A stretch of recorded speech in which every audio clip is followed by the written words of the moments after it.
After that, Denver, there are winnable games. And then those are winnable. And then you have the Giants. Then you have Washington. You have the Jets in there. So, yeah, I think this team should be kind of optimistic right now. And I think they need to be after that win. We're going to hold the playoff talk. Well, I don't want to go Jim. Yeah, I don't want to get into that either. But the troubling thing with Hurts through 8 games is that a lot of the fears I think we had about him haven't subsided. There's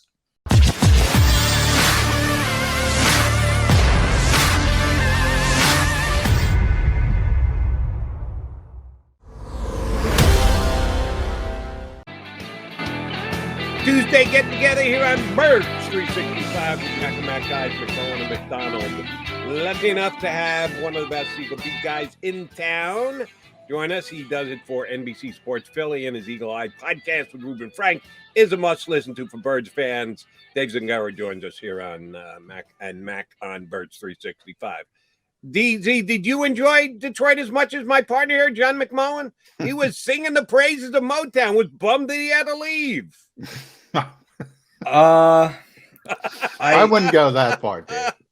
It was all right. I enjoyed an easy travel weekend after Vegas. It's easy to get into Detroit, short flight. Yes. Stayed downtown. It was nice and simple. All I needed from this week. That's the positives. And getting out. Dave and I were on the same flight out, which if you were, that wasn't a given considering what's going on around the country with American Airlines. So that was the most positive part. That probably. So that worked out. Yeah, that worked out well. Yeah. What did you learn from that trip about the Philadelphia Eagles? Because I gave them credit, Dave, for it was a business trip, kind of like what you said, in and out, take care of business. From that perspective, I give them all the credit in the world. But for the people who think they found the formula, I don't know if you can take too much out of this game, to be honest. Yeah, I mean, what we learned is that the Lions are really bad. Look, they did in this game what fans have been wanting them to do on both sides of the football. They ran it on offense, on defense. They challenged a little bit. The problem is, I mean, they'd be crazy to not do that against Detroit, because especially challenging on defense. I mean, it was, if they didn't do it in this game, I'd seriously start to question Jonathan Gannon, because that offense doesn't have any big plays in it. So what are you taking away if you play your traditional cover 2 against them? But I think that maybe it teaches them some lessons that they can do these things, regardless of opponent. Maybe it teaches Nick Sirianni that, our offensive line really likes to run the ball. They can move forward at times. And maybe it shows Gannon on defense that, hey, maybe I do have the guys to not be in cover 2 95% of the time. Maybe, play some man outside where I have pretty good corners, and maybe take some stress off the linebackers. I don't think the formula in this game is going to be the formula, but I think there are some lessons in there for the Eagles' top 2 coaches, that some of these things they did in this game, they can transfer to other games. I don't think it's ever going to be like it was in Detroit, but I think maybe they can learn a little bit from it. Dave, there is the mindset of each and every single team, and there's 2 of them. One is the collective that you believe can move and change and be different on any given week. And then there's each individual. They have their own mindset on where they sit, what they're accomplishing, what their team's doing, what their position is in the team. And both are important. And the coach is kind of the overseer of all of them. How much does a blowout win over an inferior opponent upgrade the mindset of the team in your mind? Yeah, it helps. They needed a win. They needed to feel good about themselves. And Jalen Hurts says it a lot, and it's kind of been a mantra that they can't be results focused, right? Like, they have to worry about their process and have faith that their process is working. But I think it's human nature that after a while, when you're trying to trust in this process and it's not yielding the results you want, you start to question the process. I think that's just human nature. So to finally see them pull out a win, and the blowout fashion of it probably helps. But just to win, and just to to win a football game after where this team had been is really positive. And I think look, it's obvious it's going to help them. And I think, we all saw the schedule when it came out. They kind of went through a wood chipper there for a bit. It was some really tough games. But coming out of it, they played so poorly that you're like, I don't know what a winnable game looks like for this team. Because sure, like their games on the schedule look winnable, but if they played the way they had played the previous few weeks, nothing's a given. So I think it gives them the confidence to say, look, sure, Detroit stinks, but we beat them, and we beat them pretty soundly. There are games coming on this schedule, even this week. I mean, the Chargers have really come back to earth. After that, Denver, there are winnable games, and then those are winnable. And then you have the Giants, then you have Washington, you have the Jets in there. So, yeah, I think this team should be kind of optimistic right now, and I think they need to be after that win. We're going to hold the playoff talk. Where I don't want to go Jim. Yeah, I don't want to get into that either. But for them, I mean, they're probably thinking, at least the veterans are. The young players are probably swimming right now. But the veterans, especially the guys who've been on this team and have started, with awful records and either made the playoffs or kept it close, they know what's up. I mean, they know that they're looking at the schedule. They're still going to say they're not, but they know what's happening. Yeah, and you're right. Human nature, if things continue to go down a negative path, that's when things happen like what happened to Detroit. I mean, they have been competitive in a number of games, and all of a sudden the wheels come off. But I want to shift you toward the most interesting personnel tweak, I think, in the game, Dave, and that was linebacker and Eric Wilson being a healthy scratch. It had been going that way for a number of weeks, and Jonathan Gannon kind of rolled out TJ Edwards and Davion Taylor as the run support linebackers, and then Wilson and Eric Singleton would come in more of the third down passing type linebackers. It's kind of weird to have rotations at linebacker, but that's where I talked. TJ Edwards played great, I thought, but it is the lines. Is that sustainable? Is that a guy who can go out against Justin Herbert?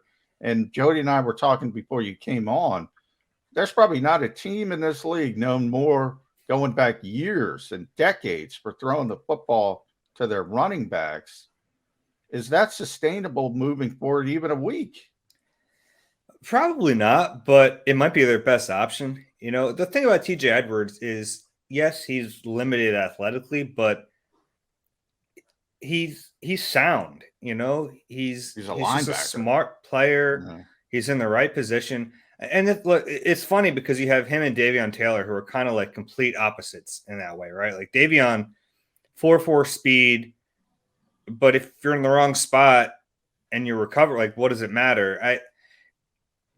I like TJ Edwards. I think he's a limited player. I think he has a ceiling, but you can see why defensive coaches like him, especially when they're looking around their linebacker room and there's not much there. I mean, the Eric Wilson thing, they didn't pay him a lot, but that's a disappointing signing. I didn't think he'd be a great player. I thought he'd be serviceable, and he earned his benching. I mean, he did. He had played poorly. He had lost snaps. I think Alex Singleton has really been hurt by the defense's style so far through this year. He's the kind of player who really needs to just play with his hair on fire and get after it. And they're putting a lot of stress on him, and we've seen him get exposed a little bit because of it. I still think he's an adequate player, and I think they're going to play him at times. And look, and the thing with Davion is early in the season, I was calling for him to play because I'm figuring if I have to watch Eric Wilson stink or Davion Taylor stink, I'd rather watch Davion Taylor stink. Get him the snaps, because at least there's a reason to think that he could become a good player, and they're playing him more. I'm glad they're playing him more. He doesn't look great out there, but there's still athleticism in his body that makes you think he could become a player at some point. So yeah, I want to see him a ton over the last 8 games. So here's the question for me going into this week, and Dave, I want your answer, and John, if you want to chime in too. The decision for me comes down. Am I a little worrisome about the guys being able to catch the ball out of the backfield for LA? Yes. But one of the big things they got with Edwards, and you can tell me if it's coincidence or it was a strategy that worked, he helped the pass rush. He actually came on a couple of blitzes. I know he didn't get home, but then they shifted to him and other guys got and I got 6 sacks. I'm trying to estimate, can he do that again this week against a guy like Justin Herbert? What does the Los Angeles offensive line look like in comparison to Detroit's? Will Edwards add to the pass rush? If the answer is yes, then I'm keeping him in, and I'll live with how he covers out of the backfield. If the answer is not sure because LA's line is that much better, well, then I might stay open to reverting back to the linebackers that I used in previous weeks. Yeah, look, he can help you in the pass rush. Alex Singleton can blitz too, by the way. I mean, they can use him in that situation. They're not playing Detroit again, and we've seen Gannon really hesitate to blitz for a reason this year. I think he can sprinkle them in here and there. I think they have the ability to blitz. I don't know if you want to leave yourself too exposed by blitzing a ton. But yeah, Edwards can help you in that regard. He's a tough, hard-nosed player. I wouldn't expect Gannon to suddenly become blitz happy, though. I think timing them up here and there makes sense. Sending some extra pressure, and I think they can. Avonte Maddox is a pretty good blitzer from the nickel spot too, so they have some options there. He doesn't. The Jim Schwartz thing, whenever he would blitz, it was a zone blitz, which isn't really a blitz. It's like you're sending just replacing one. Yeah, you're just replacing a guy who can cover with a guy who can't cover. It's just pressure from a different area. So I think they have that in their back pocket. I don't expect Gannon to start blitzing a ton. Offensively, the most interesting thing to me, Dave, was I think, and I'm paraphrasing what Nick said after the game, was we're going to do what we need to do to win a game, something to that, which makes sense to me perfectly. But in a lot of ways, when we came into this season, the whole goal was, all right, let's figure out what we have at quarterback. Let's figure out what we need to do at quarterback. I didn't learn anything about Jalen Hurts in that game. Were the Eagles protecting Jalen Hurts, or were they just trying to get to the finish line with a win? And what does that accomplish for this long-term goal? Or have the Eagles already made their decision when it comes to Jalen Hurts? Yeah, there's a lot there. I think they did what they needed to do in that game to win it. And look, I don't know if Nick Sirianni is as concerned with figuring out what Jalen Hurts is as the front office. I don't know if that's his job. He's trying to win football. He's trying to save his own job.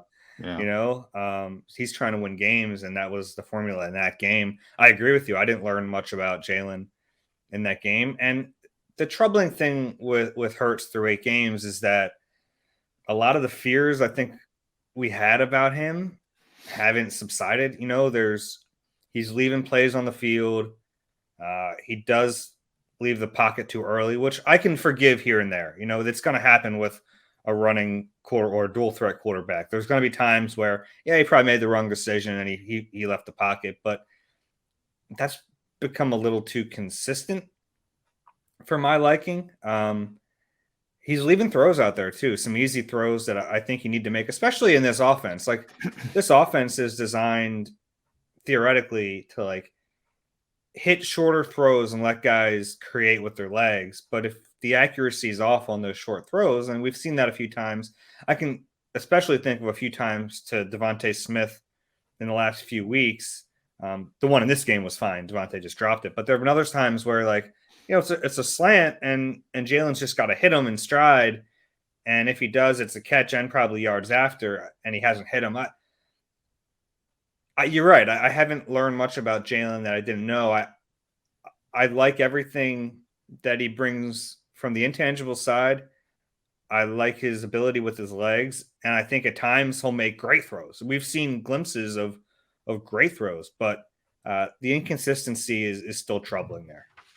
Here's where I do think Jalen gets a short end of the stick, and it's just kind of like people look right past this. Who led the Eagles in rushing this past weekend when they got a ton of credit for running the football? Eagles rededicated to the run game. Ground and pound Philadelphia Eagles. Who led them in rushing? Jalen Hurts. So the 71 yards that he racked up was more than Boston Scott. Hey, he looked good. More than back from the dead Jordan Howard. He looked great. Who led the team in rushing? Jalen Hurts. It's just like a given. He's supposed to do that because he's Jalen Hurts. There aren't, this side of Lamar Jackson, there aren't guys in the NFL that can do what he does when he takes off and makes plays with his legs. Yeah, I mean, I agree with you that and some of those rushes were really big. He picked up some third down conversions, and some of them were impressive, but without being able to throw the ball, he needs to find a better balance in his game. Lamar's done that. Lamar wouldn't have been the MVP if he couldn't throw the ball. He's a great runner, and I'm not saying that Jalen can't become better. But we need to see it, and he has the rest of the season to prove it. Maybe more. Maybe they don't. Maybe they give him another year after this. But I think they'd really like to know what they have in him. And right now, what they have is a player who still has potential. He's still a developmental quarterback who has the legs, and in a way, it is a given. Like, we know he can do that. Yeah. I think they want to see consistency with him throwing the football, and they haven't. And some of that you can argue is on the coaching staff. Some of it you can argue is on the receivers. They don't have any veterans in that room, and they've made some young rookie mistakes on that level. And I don't think the head coach and play caller has done him any favors at times this year with the play selection, with the lack of balance, run pass in the offense. But Jalen just needs to be better in the situations he has been presented. And until he does that, I don't think the team can really feel comfortable about like declaring that he's their guy going forward. Yeah, I kind of agree with Dave's perspective there. The fact that I know he can run the football. I give him all the credit in the world for those conversions and what he brings to the offense. It's the other stuff that we need to see to have that better balance and to be that next level of an offensive team. Now, today is a big day in the NFL. As you know, we're all New Jersey residents, so it's election day, but far bigger than any election, it's trade deadline day, Dave Zangaro. So the Eagles have already made some deals, obviously, Zach Ertz being the most notable, but Joe Flacco also going back up the turnpike. So they've already made some tweaks. They're not going to let this game in Detroit affect their long-term thinking when it comes to the trade deadline, are they? Please tell me that, Dave. Oh, we're all in, John. No, yeah, I can't imagine they will.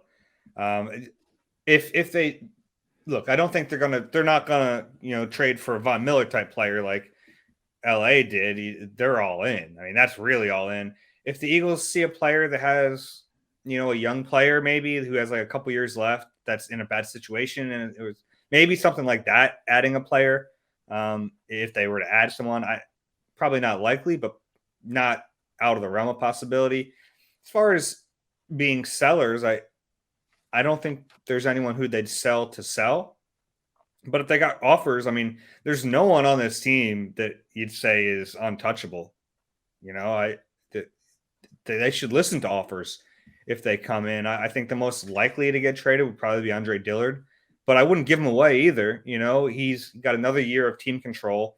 He's proven he can at least be an adequate backup. So, if I get offered a 5th round pick, I'm not giving up Andre Dillard for a 5th round pick, but someone brings you a 3, then we can talk. I mean, then that's then I think you would pull the trigger on that. And to me, he's the most likely candidate. And just because you have Jordan Mailata, who you've said is your left tackle, you paid him. Lane Johnson is here. Financially, you're tied to him. As long as he's okay and he's going to be able to play, you're going to keep him. So there's not a starting spot for Andre Dillard. If there's a team around the league that wants to tackle, yeah, he's for sale. All right, let me run a hypothetical by you. 7th round pick conditionally needs to play X amount of plays. Otherwise, the pick just disappears. Would you give Derek Barnett away?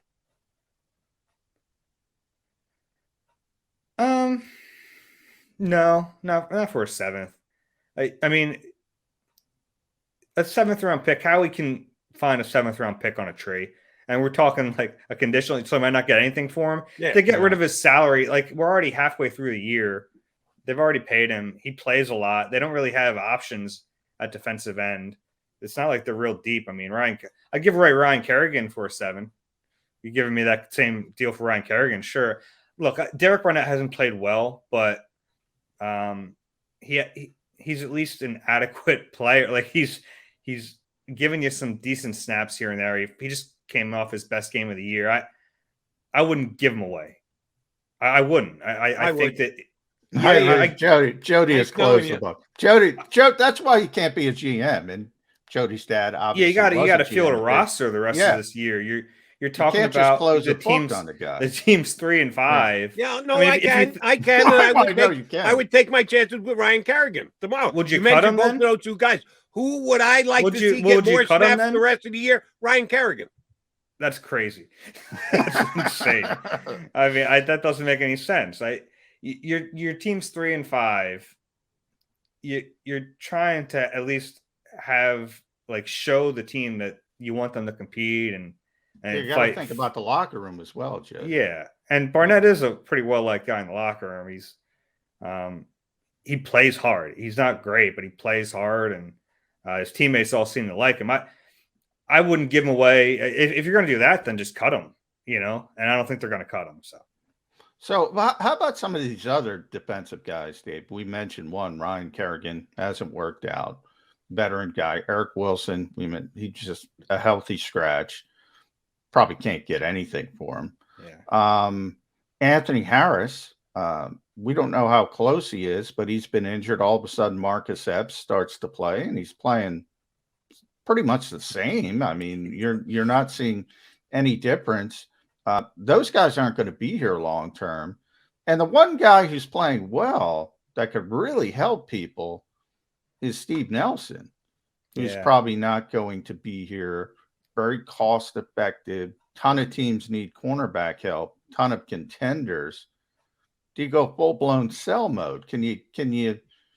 This is the NFL. We know there's not going to be 57 trades, but can they go that direction and try? These guys aren't going to be here. Let's get something for them. Yeah, Howie can ask other teams to correct his offseason. Basically, everyone I signed, they're for sale. Yeah. I mean, Kerrigan and Wilson, no brainers. I mean, if someone wants to give you something for them, they're not really playing anyway. So yeah, you take that. I don't know what they're worth to anyone. Maybe Kerrigan, you can try to sell teams on the idea that he's this desperation. Danielle Hunter got hurt on Sunday night. Maybe. And how he could be like, he had 5.5 sacks last season. He doesn't fit this defense. He's kind of being held back by this defense. He's out of position. Maybe it seems unlikely to me. Anthony Harris is the interesting one because you're right. I don't think there has been a drop off really with Marcus Epps, and they still have Kayvon Wallace, who is a younger player you'd like to see. So maybe that's possible. Who was the last one you mentioned? Oh, Steve Nelson. Nelson. He's the one that could actually get something for. Yeah. Problem is, who he playing a corner then? It's kind of that balance right now of looking at the future, but also hey, we have to field a team, and he's played well. And who you playing a corner then? Do you just stick? I really don't know. They got a bunch. We haven't seen them. We got Zach McPherson, got a bunch of reps in this week in garbage time. Yeah. Mac McCain, who I still don't know what he looks like, Dave. They have a bunch of young guys, but I don't even. I mean, I guess it would be either McPherson or Tay Gowan. Yeah. We just talked about the locker room, right? Yeah, you're trying to compete. Yeah, I don't know. It's funny. Maybe you mentioned the Detroit game changing how they viewed the trade deadline, kind of as a joke. Are they buyers now? But the other side of it is, are they a little more hesitant to sell a player like Steve Nelson now that they have a chance to compete for something this year? I think that's probably the more realistic effect of that win. They're not going to start buying at the deadline, but are they a little more hesitant to trade someone like Steve Nelson when they feel like, hey, we have something to play for here, and the drop off is maybe pretty significant. Whereas like with Anthony Harris, the drop off doesn't seem very significant to Marcus Epps. So I think the drop off from Steve Nelson to whoever else would play at that spot would probably be pretty noticeable. Pretty significant. Not when I agree with you. All right, did Howie get caught asleep at the wheel yesterday? We get news that Derrick Henry probably done for the year, certainly regular season, maybe back for the playoffs. Tennessee at 6-2, best record in the AFC. They're not about to pack it in and become sellers. The guys that they've got coming off their bench at the running back position, I needed to look up because I didn't even know who they were. And when I looked them up, I still need to look up more information because I still didn't know who they were. Should Howie have been on the phone yesterday offering either Boston Scott or Jordan Howard coming off the games they had to the Tennessee Titans? Well, you could offer him Boston Scott. Jordan Howard's not even on the roster, so Tennessee could just sign him if they want. That's something they have to work through because. Now hold on, let me ask you a procedural question. He was on the roster this week. They called him up from the practice squad. Mm-hmm. Did they not get the chance to protect him again this week? You can't do it till this afternoon, Tuesday afternoon. So they can protect him today. Yeah. But yeah, the elevation basically gives him safe passage to and from the practice squad. And they can protect players. I'd assume they're going to protect him as soon as they get the chance today. But another procedural thing, Miles Sanders is out at least 3 weeks. You can only elevate a player twice. Now, the Eagles have gotten around that before with COVID elevations. If someone lands on the COVID list, then you can elevate someone. That elevation doesn't count toward the 2. So that's always in the back of your mind. They did that with T.Y. McGill like 6 times they elevated him last year. But maybe they're going to need to add Jordan Howard to the active roster at some point. They're going to have to figure some stuff out because the other side of that is Tyree Jackson getting help. We're getting really into the weeds here. Tyree Jackson. I apologize for this. Tyree Jackson's getting close to getting off IR too. So you're going to have to find a spot for him. You might have to find a spot for Jordan Howard. So you got to figure out ways to do all that. Now, one interesting last one for me, Dave, is Miles Sanders, because he's kind of an under the radar guy. When you think about, he's got 1 year left on his rookie deal. The Eagles aren't going to pay running backs. It's kind of this weird. He's a good player. He's not a great player. I think he's overrated by the fan base.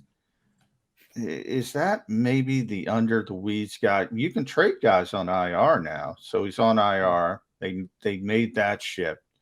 It's a short-term injury from what everyone says. Could that be the one curveball we see at the trade deadline? Say the Eagles. We saw Boston Scott, Jordan Howard. We can get through this. It's not like cornerback where we don't have anybody. Yeah. We're not going to pay him anyway. Let's get it done. And you can get value, I would think. Maybe. I think it's probably unlikely. But you're right. It's a short-term injury, so he's out another couple games minimum, maybe misses 3 games. So if a team's a contender, they'd get him back for 5 games and then another year. Yeah. Sort of JAKIB. That's what the Eagles did. They had the extra year. Yeah. And I think that would entice some teams because it's another relatively cheap year. And if they think he could be a high quality running back for cheap in his final year, maybe. I think it's probably unlikely, but yeah, I don't think it's completely out of the realm of possibility either. But I also don't think what we saw from Boston Scott and Jordan Howard is going to just transfer to every week. I think that would be foolish for the Eagles to look at it that way. I still think Miles is their best running back. I agree with you too. He's not like an elite player in the NFL, but he's still their best running back. I don't know what it would take. I don't know what teams would offer for him. That's tough to figure out the compensation there and on both levels, what teams would offer for him, what the Eagles would accept.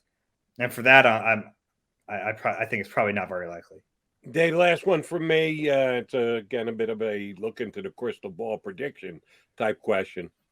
If I set the bar at 75% completion rate for Justin Herbert this week, the Eagles have been known to give up 80. So I'm not Wow. even setting the bar Whoa. that high. Yeah. I'm coming in at 75 for Justin Herbert.